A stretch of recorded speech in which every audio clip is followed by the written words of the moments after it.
And it's been 25 years since the passing of local legend and 14 News weatherwoman Marcia Yockey. Our Gabe Pontonis joins us with a look at a special event to honor the one and only. Gabe, sounds like a lot of people say Yockey was pretty amazing.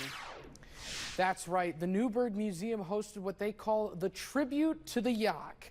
Dozens of people, including from 14 News, gathered together to share stories about the woman who served the TriState for so many years. No place could be more fitting for a tribute to the one and only Marcia Yockey than her hometown of Newburgh. The Newburgh Museum played host to a panel of people who knew her and worked with her throughout her career. And those who did know her say she was in a league of her own. We had a great relationship. She helped with all kinds of stuff. The telethon, she had a heart of gold. And I also kidded her. She had the longest weather show in America. Marcia began to grow up, of course. Yockey was a mainstay at 14 News and in the lives of many.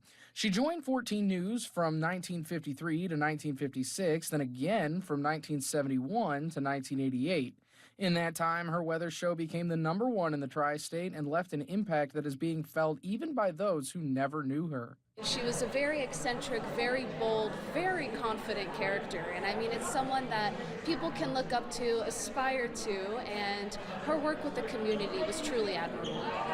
That work included a lot of time spent with children with disabilities and helping out wherever she could with her free time. We cooked chickens down here on the library square and for the JC's fundraisers.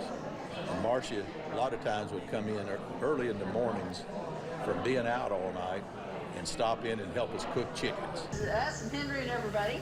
Throughout her career, there were many memorable moments, like her 4th of July swims and her Halloween costumes. She was also a skilled pilot, flying her yellow plane called the Butterfly.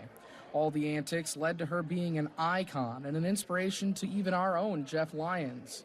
My dad said, "There's Marcia Yockey." So he rolls down the window and says, "Hey, Yock, what's the weather going to be?" And she's whizzing by, and we didn't hear anything. But that night, we turned on the weather, and sure enough, at 10 o'clock, she said, "Some guy leaned out his window and said, how's the weather going to be like that?" It's like, hey, we're famous, we're famous. People at the event say she was beloved because of how real and how genuine she was as a person and as a professional. They say for better or worse, you never knew what she was going to say next. She passed away at the age of 77.